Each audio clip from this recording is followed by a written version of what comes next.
guys, it's 21 Maxwell and welcome to another edition of the FC Porto Save. You join us right after the end of the transfer window, and what a deadline day we had. Interestingly, we lost a really big player to his minimum release clause, and we managed to recruit a pretty big name on deadline day in the final hours, and we get a nice little creative midfielder as well. So we'll have a quick wee look. You can see the man who departed was none other than Bruno Martins Indy, £28.5 million. He's away to Arsenal. Unfortunately, nothing we could do about that. But the fact we managed to take big money for him meant we could strengthen it at the back, and I think we've got a good replacement for him. And Ignacio Martinez, horrible butchered that, but he was transfer listed at Man U. We'd signed him, played him once, and I thought, a player of that standard, playing here, all-playing defender, I think he's got all the good mentals you want. Maybe could do a bit of improvement physically, but I feel like he'd be a strong player to replace him. Also went out and recruited Marcus Guilherme.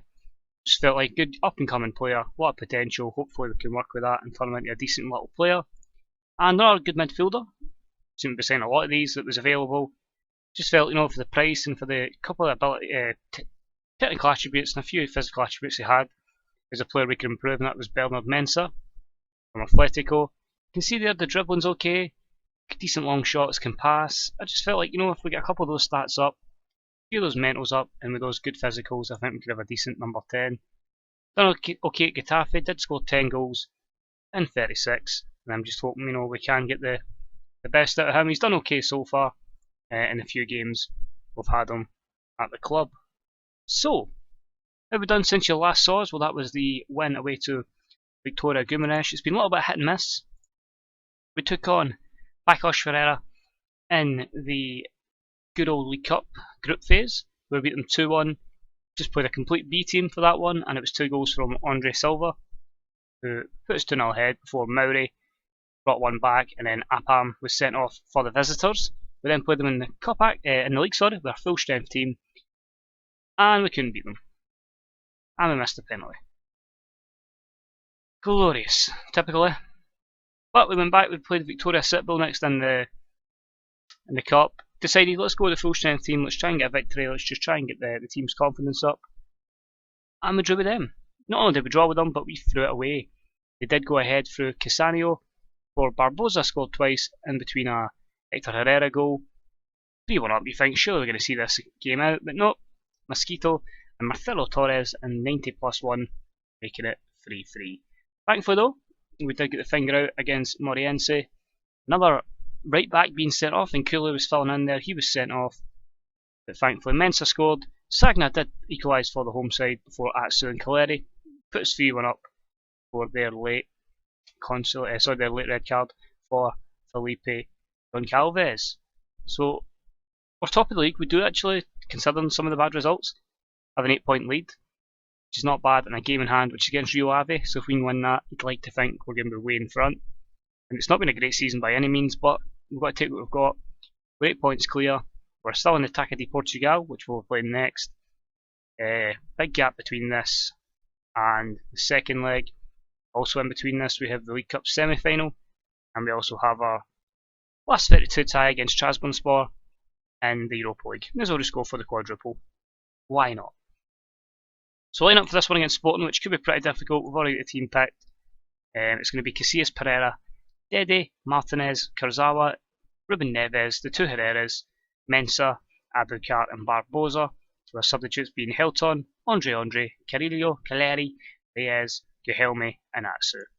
Usual system, I've been kind of playing at Celtic and at Man City, and basically most of the 51 challenge, and hopefully these boys can do us justice. We'll just do the auto squad number. Since it is their debuts, you may as well put them in for a difficult fixture to start with, and if they react to that in a positive manner, they hopefully settle in a bit quicker.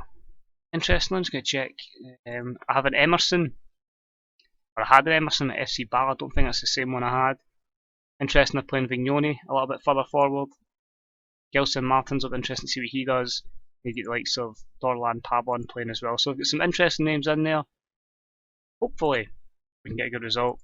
As you can hear me kind of wheezing there, basically under the weather. as Vince McMahon says, the show must go on. It's one of the things I was hoping to put out a stream the night I'm recording this, but I feel like I just do not have the energy. So I could definitely get a video done. I wanted to play a bit of Porto anyway, and then it's going to be a case of sitting back, relaxing, watching a fantastic highlight package of Celtic versus Motherwell. Motherwell actually won for the first time at Parkhead since 2008, and then I'm going to sit back, chill, watch the NBA, watch the UFC. What a night. Nice and relaxing. The last Saturday before Christmas as well. But anyway, back to the matter at hand. We only have Sporting Lisbon, and we only have Hector Herrera giving away an early penalty. As I say, I wanted to take an advantage going back to Lisbon, but hopefully Iker Casillas can save this. It's going to be Adrian, who even at the ripe old age of 38 was still scoring in my 51 challenge, and he's not scoring here. That's high, wide, and certainly not handsome.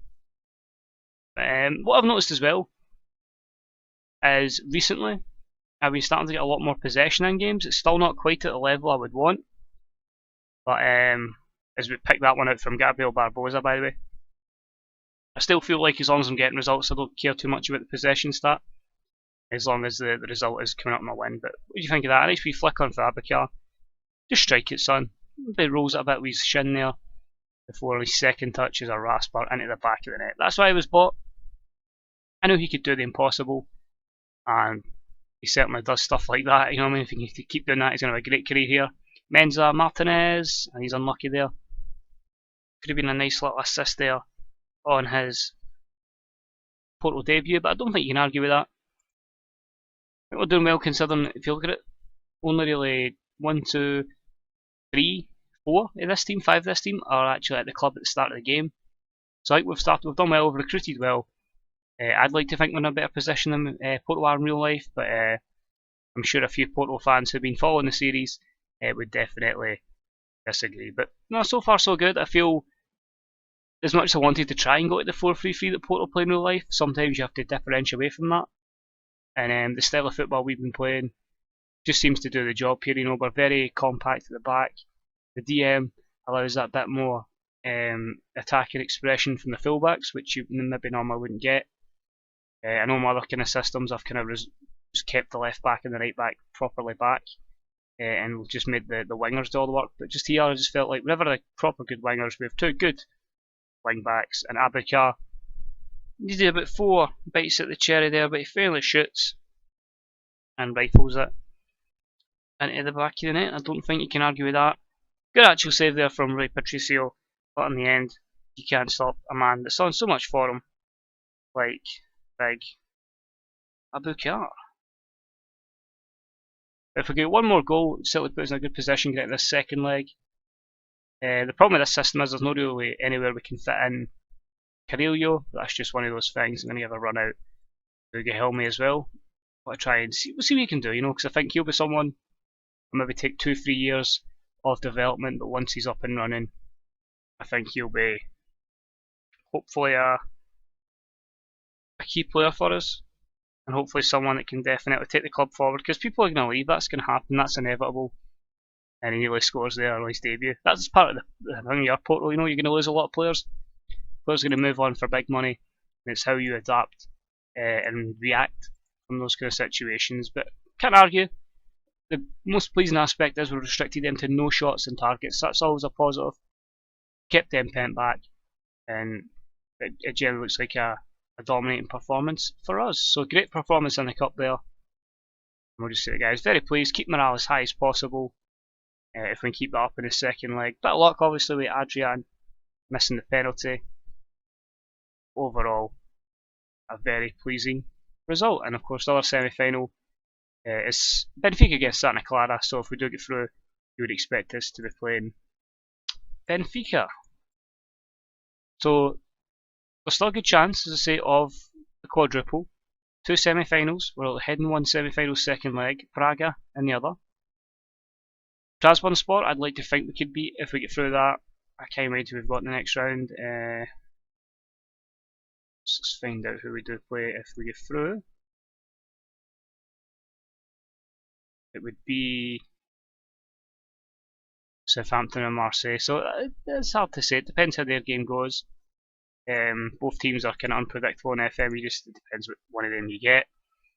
I've seen Southampton turn out really good, and I've seen Marseille being completely unplayable in this. So we just need to wait and see. But if we keep up our consistency in the league, keep winning, keep pulling away when everyone else makes mistakes, then hopefully we should see the Portuguese league title come back to Porto. As always, guys, it's been a pleasure.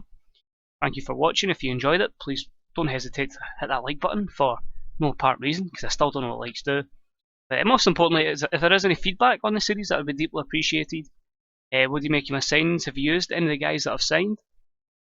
Do you feel like they would be worthy acquisitions for Porto? Do you feel they could definitely be beneficial going forward? And do you think I can win the quadruple?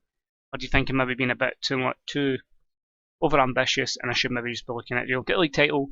Anything apart from that is maybe a bonus.